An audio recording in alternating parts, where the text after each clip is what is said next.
Today we're talking about hate.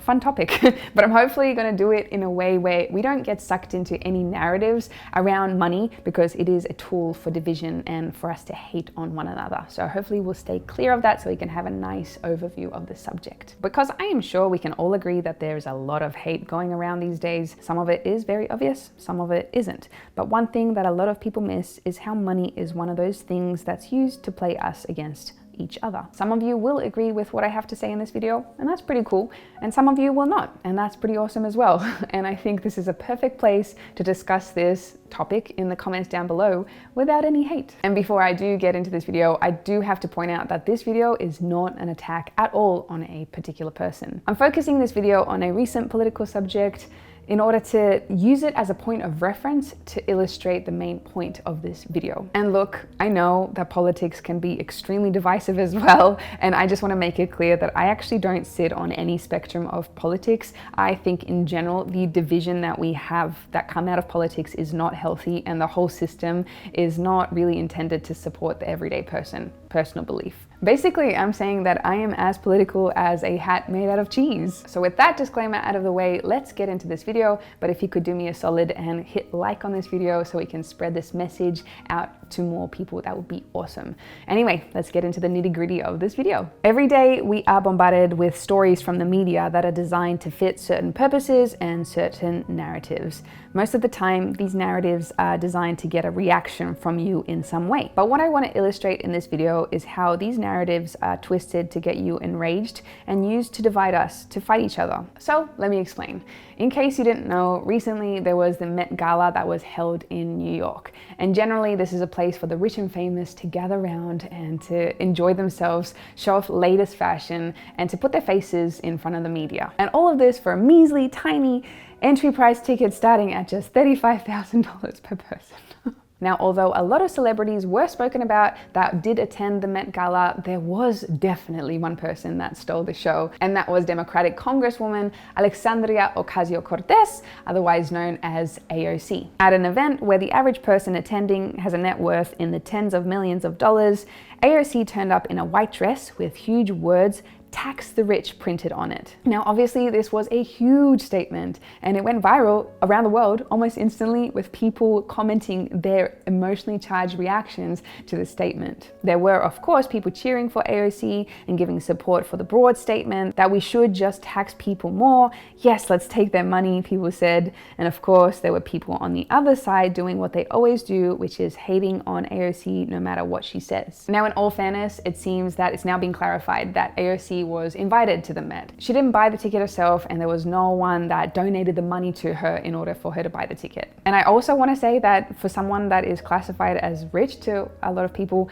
I will say that the statement, there's absolutely aspects of this that I agree with. But I'm not here to focus on whether the statement is true or not. I am rather focusing on how the message was intended to be received around the world. Because to me, this statement is a perfect example of how money can be used as a tool to divide us from one another, for us to hate a total stranger that might not even have anything to do with the problem itself. I want to show you in plain, clear sight how the media uses very simple, broad statements as a tool of division. So let's take the topic at hand, the statement itself, tax the rich. I'm sure we can all agree that this is a very simple statement. There is no nuance, there is no detail, and there is no context. To the media, or anybody that is wanting to generate the most outrage, these simple statements like this, they work the best. So let me show you exactly how this works. Let's say I say to you, green is the best color in the world. Now, whether you agree with the statement or not, it doesn't actually matter. What matters is that immediately anybody that hears this statement is put into a category. It becomes a us versus them scenario. This simple statement is something that you either yes, agree with, green is the greatest color, or you simply don't agree with it and you don't believe that green is the best color. Now, can you see where I'm going with this? I'm sure you can identify that simple statements like this will put people into very clearly defined groups. But more importantly, it's two groups that by definition must disagree with each other. Now instead, what if I said, I believe that green is my favorite color in certain circumstances. I think it looks great on certain skin tones and on some cars, but I actually prefer to wear yellow on bright days because of the way it makes me feel. Now, can you see that this statement would cause a lot less arguments? There is way more detail, nuances, and context. context. The way I presented this, it's not really a way for anyone to be put into certain divisive groups. And this is the main problem that I have with simple statements such as tax the rich and the way the media and political parties use them to their advantage. Now, of course, after the Met Gala, AOC's dress definitely got the reaction that we would expect of it. It put people in boxes. It became a box of, yes, I agree with you, or no, I don't agree with you. And there wasn't really that much room for anything in between. And what happens when you take a whole bunch of people that either agree or disagree with a statement and then you sprinkle a little bit of social media into the mix? Well, you've just created a dumpster fire filled with hate. People started acting like angry monkeys throwing poo at each other in a zoo. But instead of throwing poo, they were instead mostly throwing arguments at each other on Twitter and other platforms. But guess who the people weren't directing their anger towards? The rich. Because they were so busy arguing against one another about the statement itself. And honestly, through seeing how people reacted to this whole stunt, publicity stunt from AOC, it feels like that was the original intent of this statement. The way the media spoke about it, it just seems like they were trying to program us in order to think and act in a certain way. And this is the crux of how the media uses this kind of simple narrative manipulation in order to pin us against one another. And instead, nothing gets solved and none of us are directing our anger or attention to the actual problem that needs solving. I'm going to speak about this a little bit more in a moment, but first, quick intermission. Firstly, if you're enjoying this information, make sure that you like and subscribe. This is a community of people that are really interested in all things finance and freedom. We would love to have you here. Secondly, we have a banging newsletter that people love. So if you want to find out what the rave is all about, sign up in the link in the bio. And lastly, we have a membership, private membership with all things finance and freedom. If you want to add extra focus into this area of your life and master it, this is a great membership for you. If you use the code YouTube at checkout, you get 20% off for a limited time only. How emotion is used as a weapon. Now, here's why this tactic works so incredibly well. It all comes down to your emotion. Emotions are the most powerful tool the media has when it comes to pitting us against each other. Because, according to science, when we're emotional, our ability to think straight is clouded. And when we're not thinking straight, our brains can be hijacked to make us take the action that someone else wants us to take. According to science, our ability to critically think can drop up to 90% when we're highly emotionally charged. And by selling us the us versus them story, we are highly likely to get emotionally invested in this story. And this is something that politics, the media, and businesses have mastered. If we are highly emotionally charged when we are presented with, let's say, the dress AOC wore, we might not ask ourselves some very simple questions that would make us look at the situation completely differently. For example, questions like, who does she define as rich? Aren't the rich already being taxed? How much should we tax the rich? What is that tax money going to do? How will that tax benefit our society? Questions like this would help us to have a better picture of what the politicians are trying to sell us instead of just forcing us to get behind an emotionally charged statement. And then we might also ask things like why Aurora James, the rich designer of AOC's dress, has almost $200,000 in unpaid taxes, and also why the government is chasing her on at least 10 tax-related infringements. It might lead us to question if she even believes in her own message. If we take the time to ask these types of questions, we might start to see that these stories fall apart, and maybe that the intentions of the certain narratives that people are pushing, maybe they're not as pure as they'd like us to believe. And it also shows us how easy it is for us to look at one another as enemies because of 3 simple words. Now, once again, I'm going to make it clear that this is not an attack on AOC. I actually don't even think that she created this stunt idea herself. It was probably an idea drummed up by her massive team of publicists, assistants, and maybe her political party as well. Now, whether you agree with AOC or not,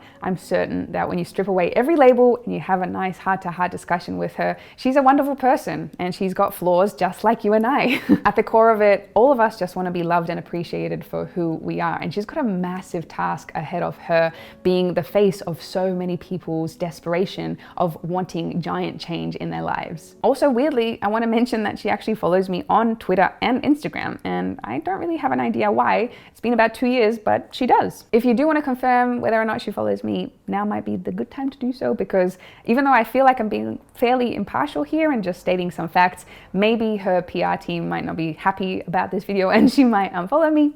we'll see what happens. Whether we love AOC or not, she is still part of a very bloated, corrupt, and kind of gross system, political system that is there to benefit the people at the top and screw the people over at the bottom. This is a system where politics, the media, and big business are in a three-way, mutually beneficial relationship that screws us over time and time again, us and the planet. And they will continue to screw us over as long as we keep looking at one another as enemies and we keep fighting with one another instead of looking at the issues at hand. And adding to the list of things like gender, race, nationality, religion, politics, money is also a way for us to be pinned against one another and for us to hate on one another, even if we've never met this person before and they might actually have pure intentions. And in this case, it was a very simple statement that did nothing but make us argue against one another on social media. It made so many people angry at a faceless rich person that was apparently the cause of all of people's problems. Instead, maybe we should be more likely directing our anger at multi-billion-dollar companies that donate billions to both sides of politics every year so that they can keep getting laws created that benefit them and not us. Now, I'm not saying that there aren't problems in the world that are related to money and that there are certain things that absolutely need to change within this whole system. Some of us in the world have very little. Some of us are working paycheck to paycheck, and some of us are living in absolute poverty, not knowing when their next meal is coming from. And on the other hand, some of us have hoarded so much money that it would be almost impossible to spend it in a lifetime. Maybe whenever you hear some sort of really big news story that is a very simple statement and you start getting aggravated and emotionally charged about it, maybe consider to just stop for a moment and breathe. Take a few deep breaths, relax, and try to leave that story and then come back with it later on with a more calm approach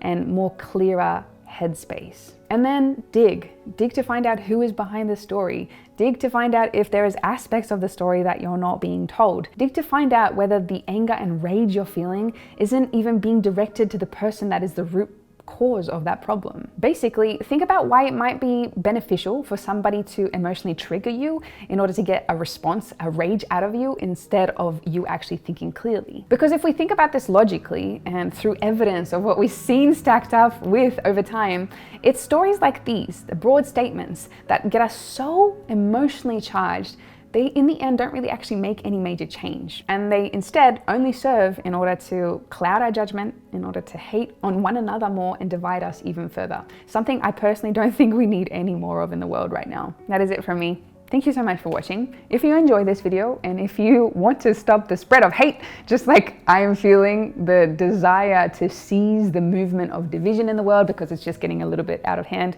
make sure you like, comment, engage. It helps immensely in getting this message out further. Share it with your friends. And also we have that banging newsletter. Don't forget to subscribe. I think you will enjoy it. And I'll see you in the next one. Love and peace.